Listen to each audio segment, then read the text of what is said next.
Hey folks, Chrissy with the Crabapple Cottage. So I haven't posted very regularly lately, mostly because I've been outside working in my garden, and it's not been anything super exciting, but I did want to give you a quick tour and show you some updates of what's going on in my garden.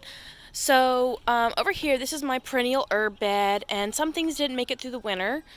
So I am going to have to replant some things, but as you can see, a lot of things are coming up. I got English thyme, hollyhock, bee balm, chamomile, sweet woodruff, blue hyssop, lemon thyme, sage, all kinds of stuff. It doesn't look like my oregano made it, so we'll have to replant that.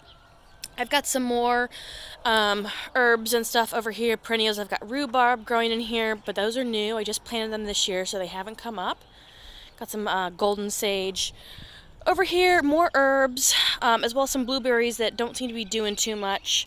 Over here, more herbs and some blueberries. These are my grapes, my red grapes, and my, I think, green grapes over there. So, but what I really wanted to show you what's going on here in my garden is, let's see, do I have any there? Go over here and show you. This is an asparagus patch that's kind of gotten weedy that I need to deal with. You can see some asparagus there. This patch is I guess this will be I planted it 3 years ago, yeah. So anyways, over here in my garden, look at that, a morel mushroom. I put little rocks around it so it can grow a little bit bigger without me stepping on it. But let me show you over here. There's some, there's one, and then over here, yay! A whole bunch of morels. They're little ones. I keep coming out here seeing if they grow. They haven't grown too much yet. So it's kind of interesting because this side of the house here that I'm showing you that has nothing on it, eventually when I get my privacy fence up around my entire yard, my fence will go down the left side of this little area here, and then this all area will be my mushroom beds. This is the north side of the house, so this will be my mushroom beds, as well as up front kind of around the corner. So these morel mushrooms are ideally placed because they are right by my where I'm going to be putting my mushroom beds. And I don't know why I have morels growing here. I did put down these wood chips last year. All this garden is new. I put it down last year, so I guess there must have been some spores or mycelium in the wood chips. I'm not complaining because I love morel mushrooms. So I did harvest some last night and had some fried morels. That was pretty awesome. Got to get out here and get some weeding done and put down some more mulch. I have been working on my fruit trees. I showed you in another video a few weeks ago where I pruned my fruit trees, and I have started putting some spreaders in them. So these are just to kind of shape the tree, push the branches apart, push the branches down. I probably actually need to come out here and weigh down some of the branches. But I do have the spreaders in some of these trees right now. I've replanted all the trees that died except for one more pair. I need to get one more pair. But you can see here they're all doing pretty good. They're all leafing out. You can see the spreaders. That's an apple, Liberty apple. But the big thing I've been working on is spreading more mulch. So I got 15 yards of mulch delivered, and I've been putting down cardboard and spreading the mulch. It's now covered with my crabapple blossoms. There's my crabapple tree. So the goal is eventually to have all this area here mulched, and then the chicken coop is going to go over there under the crabapple tree. I haven't decided if I'm going to mulch under the chicken coop in the run, or if I should leave it grass. I'm not going to be getting chickens right away, so I'm thinking maybe mulch.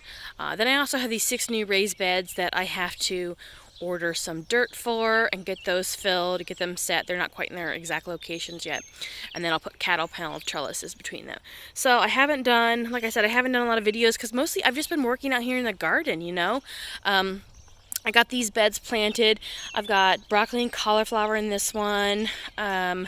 I've got cabbage, or maybe broccoli and cauliflower in this one, and cabbage in this one. I think red and green cabbage. Over here, this one, I have some Egyptian walking onions in one end of the bed.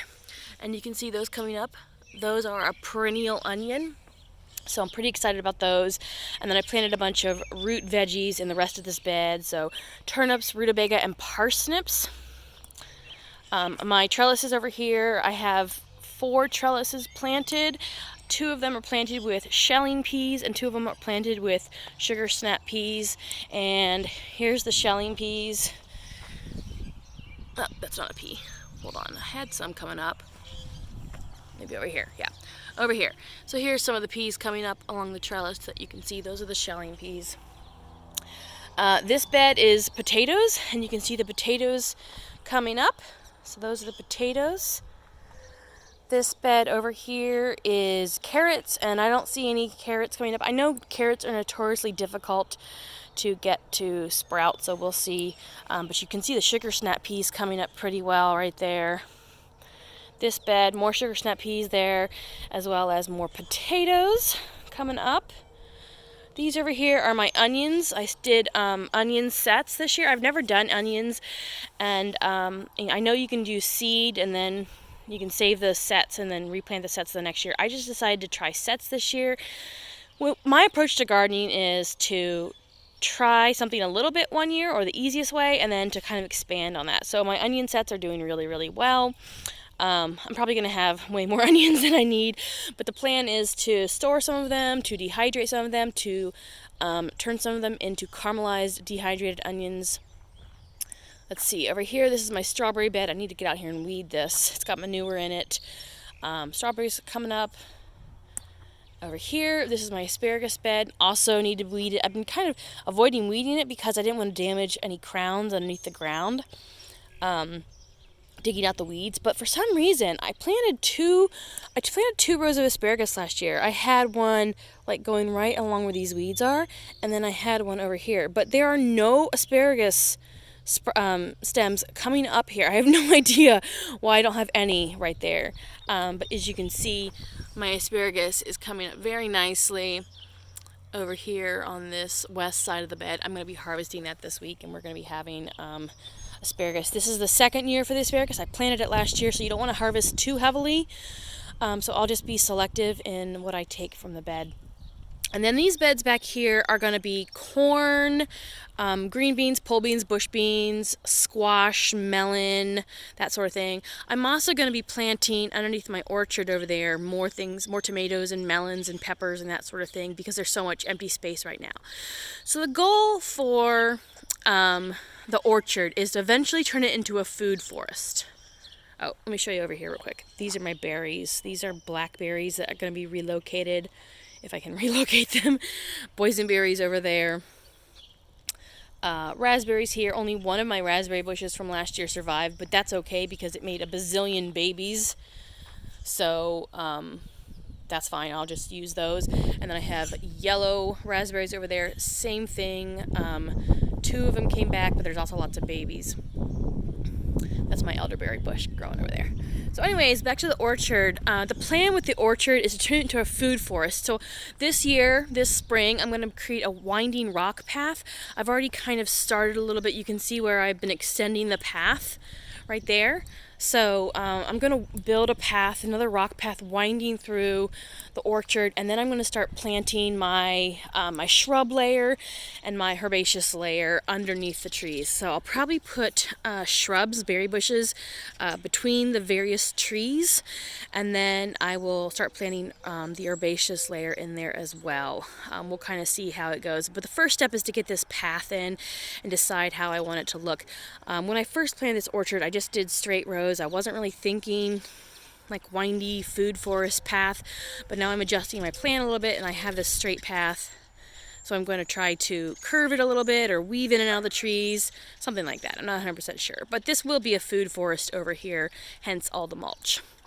So that's what I'm up to. I got a lot of projects going on this spring. Not doing, I am still prepping.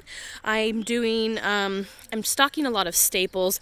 I've got a lot of canned goods, but I'm really stocking up on wheat berries and rice. My water situation is well under control. I'm also continuing to weatherproof or seal up the cracks in my basement to make that a suitable shelter if the need should arise. So I've been working on my basement. There's my dog. Oh, you're fine. And then over here on my porch, I've got a lot of those shrubs that I told you about that I potted. I got them bare root. okay.